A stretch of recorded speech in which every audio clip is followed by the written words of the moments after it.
course, many at Michigan State University still processing their emotions after what happened last week. Emily Leonard spoke with an expert at Pine Rest Mental Health Services on some things students and staff can do to get through this time.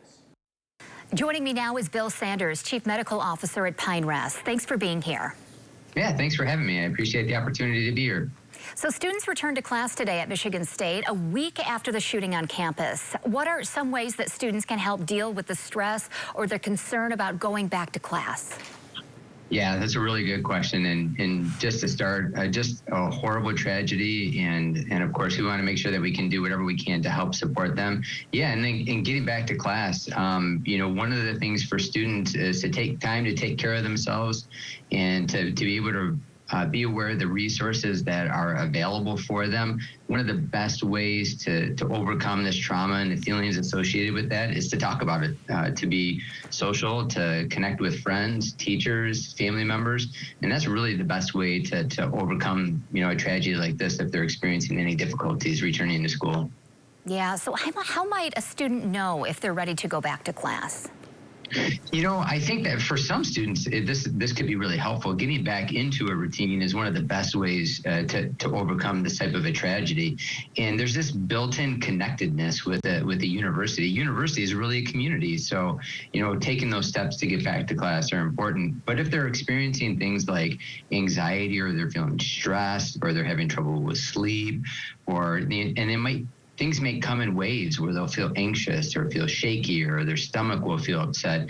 And so those might be signs that they're not quite ready to go back, and maybe to kind of take it slow or ease back into things. Maybe go with a friend or have somebody go with them, and maybe going back to one class at a time just to see how they're doing and coping with going back to those classes.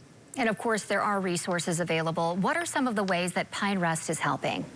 MSU has been fantastic. Michigan State University has developed a great network of behavioral health providers, and Pine Rest is one of those. We have 20 specially trained therapists specialized in crisis therapy, and they can be reached. I have a phone number, 616-559-5895. And students can ask their teachers, they can ask supervisors, they will have those resources available, and they will get them connected with those resources as quick as possible. Excellent. So what other advice would you have for students and teachers who are headed back this week? Oh, absolutely. Reach out for help if you need it. There may be all sorts of feelings that they might experience. They might have, feel those feelings right, soon after the event, but they may come later on. Everybody experiences this differently, whether it's experiencing the trauma or the grief.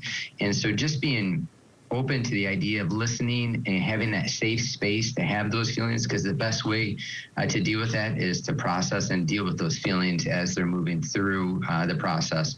So yeah, reaching out for help, talking, being social, getting back into a regular routine, self-care, and being physically active, doing those things that can be very helpful, can be really the best things you can do during this time. And for the rest of us who want to be a support system for those struggling, we can be listeners as well. Absolutely, and that's what allows people to kind of express themselves and validates their feelings, because it's good to let them know that but we're all experiencing different levels of trauma with this tragedy, and so for them to understand that other people are experiencing them along with this can be really helpful for them to understand and to feel comfortable with talking about how they're feeling about this issue. Bill Sanders from Pine Rest, thank you so much for joining us. Yeah, thank you for having me. I just want to be able to say, if you need help, ask for help. We want to help. We want to stand with you and do everything we can. Thank you so much.